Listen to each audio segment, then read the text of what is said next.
fell in love with tulips about 5 years ago when I visited a friend's garden. I now have about 15 different varieties, and they're so exquisite, they're so different. And another friend said to me, "Rosalind, you know, they're very difficult and a lot of hard work, and actually they're not a lot of work. Just a few simple steps, which I'm going to show you, and a few things to watch out for. And they're so exquisite and they give such good value. I love them so much." And I just wanted to show you all the equipment I use to plant my bulbs. I use baskets. I have a critter problem. We have chipmunks, a lot of chipmunks. So what I do is I get these baskets and I cut out the inside so that this bit comes out. Let me show you one that's got its center in there. And I cut around in a circle around here. It's very, very easy. Just a pair of scissors and snip round. And then you're left with something that looks like that. But of course the critters now can get underneath. So what you need to do is get some chicken wire and make a little basket of the chicken wire. What I use actually is this big roll here. And I double it up so I can actually have the holes much smaller than that. So here I've doubled it up and I've kind of made a little basket kind of shape. And I'm going to sit it in here like that. And the critters absolutely hate having to come through here or gnawing through metal, which they absolutely would not do. So this kind of saves them. Another thing that saves them though is something called bulb saver. And this is some liquid, a little bit like, you know, when I was a kid, I used to bite my nails, so my mother used to put bitter aloes on my nails to stop me biting my nails. It tasted horrible. So this is the same thing, but for your chipmunks, because in the same way, they will hate the taste of this. So I soak my bulbs in this before I plant them in the ground. And you do a kind of a pint of liquid, pint of bulb saver to a gallon of water. You may not need that much, of course, depending on how many bulbs you have.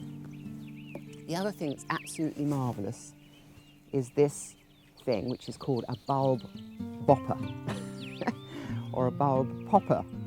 But they call it a bulb bopper for some reason. I don't know why. I guess because you can just bop them in the ground.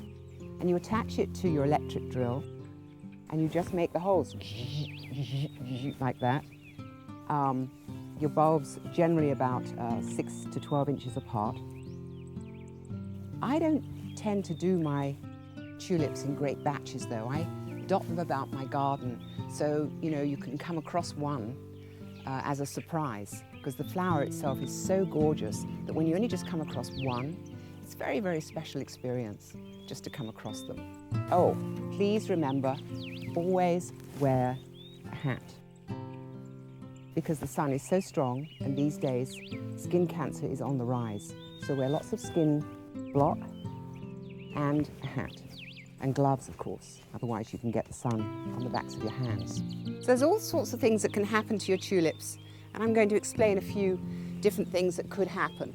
Sometimes you put your tulips in, and then, as has happened here, I planted 5 bulbs of the same variety, this beautiful double tulip here, and only 1 flower's come up. Why has that happened? And I'd have to go and dig them up and investigate why that has happened. It could be that it's been eaten by a chipmunk, or partially eaten maybe, because we do have some leaves. Or it's sunk itself down. Sometimes they push their roots and bulbs down into the ground too low over time, and then the flower doesn't have a chance to come up. This is what's happened here, I think, because we do have the 1 flower. So I don't think they've been eaten by chipmunks, otherwise this would be eaten too probably. So if I dig them up in the fall, I'll see what's happened and then I'll replant them. Also, one of the things you need to do is wait until these leaves have gone totally yellow before you trim them down to the ground, because otherwise you'll find you won't get any flowers next year, because this is actually nourishing the new flower, the new bulb for next year.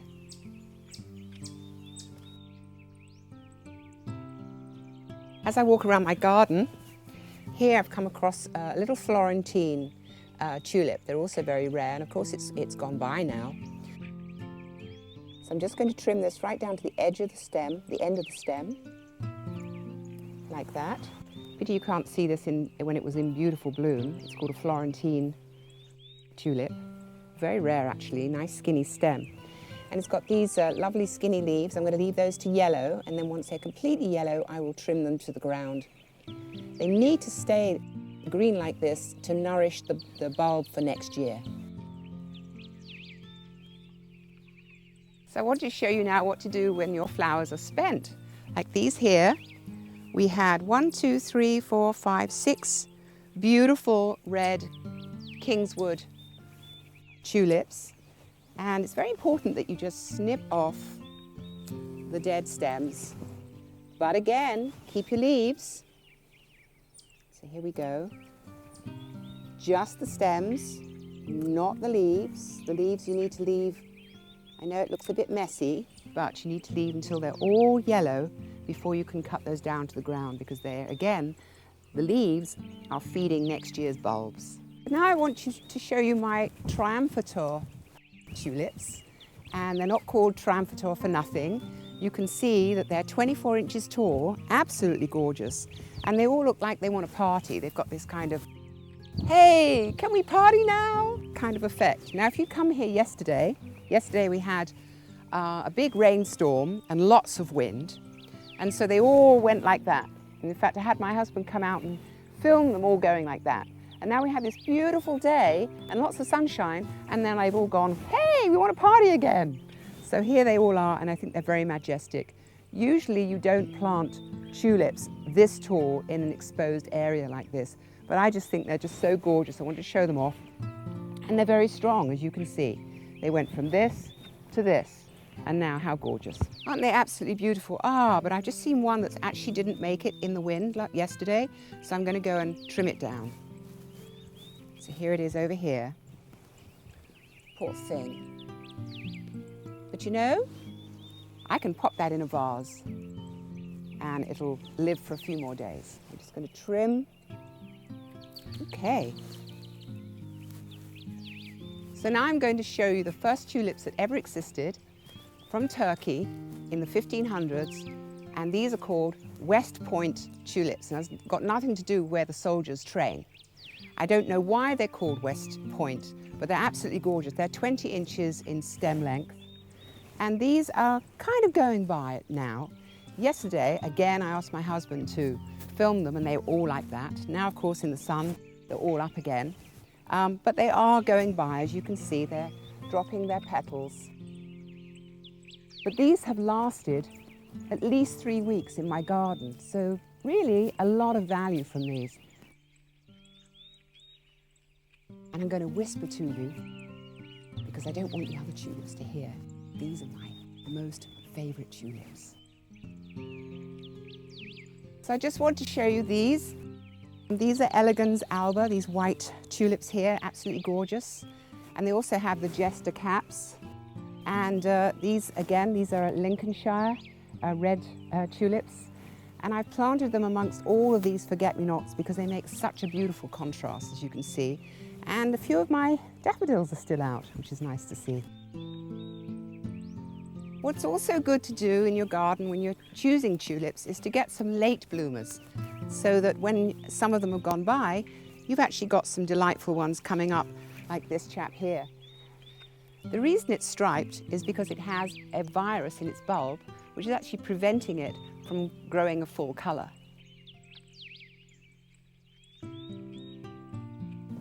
So I wanted to show you just a few other varieties.